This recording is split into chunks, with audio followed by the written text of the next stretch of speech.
একজন লোক জেনা করলে সরাসরি জাহান্নামে যাবে, এ কথা আল্লাহর নবী বলেননি। একটা লোক চুরি করলে সরাসরি জাহান্নামে যাবে, এ কথা আল্লাহর নবী বলেননি।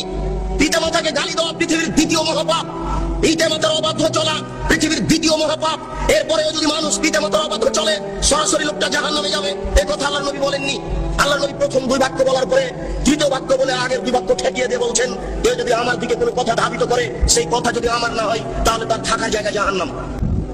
এবার আপনার সাথে আমার কথা, আপনি যেদিন ক্লাস 2 এ পড়েছিলেন, সেদিন একটা গল্প পড়েছিলেন। নবী যে রাস্তা দিয়ে হাঁটতেন, একজন বুড়ি সে রাস্তায় কাঁটা পুঁতে রাখতো। নবীর পায়ে কাঁটা ফুটলে বুড়ি খুশি হতো। একদিন দেখলেন নবীর রাস্তায় কাঁটা নাই। তিনি ভাবলেন বুড়ির কিছু হয়েছে। তিনি বুড়ির বাড়ি গেলেন, দেখলেন সত্যিকারই অসুস্থ। তিনি পরিচর্যা করলেন, বুড়ি ভালো হয়ে গেল। ঘটনা যে মিথ্যে?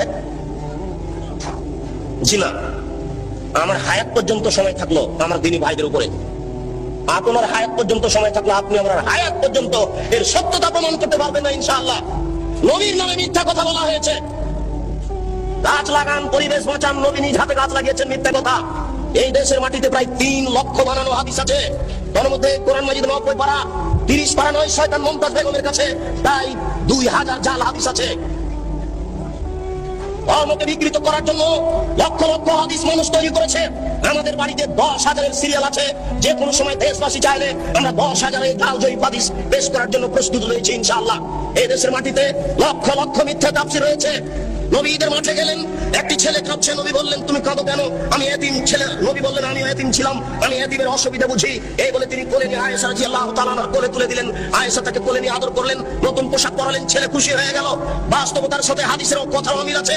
রাসূল সাল্লাল্লাহু আলাইহি ওয়াসাল্লামের বাড়িতে ভিক্ষুক ভিক্ষা পায় না। বহু ভিক্ষুক ফিরে গেছে, তার বাড়িতে ভিক্ষা দেওয়ার কোনো ব্যবস্থা নেই। সেই বাড়িতে নতুন পোশাক থাকলো, এটাই হয় কি করে? সাথে সাথে আর কোনো প্রমাণ নাই। নবীর নামে কথা মিথ্যা ছড়ানো হয়েছে। তাই ভিত্তিতে আপনারা ঈদের নামাজে নতুন পোশাক পরার জন্য প্রস্তুতি গ্রহণ করেছেন। আপনার স্ত্রীর বিস্কান শাড়ি শোকেজে থাকার পরেও ঈদের দিন নতুন শাড়ি কেনার জন্য জোরালো প্রস্তাব পেশ করেছে আপনার সামনে।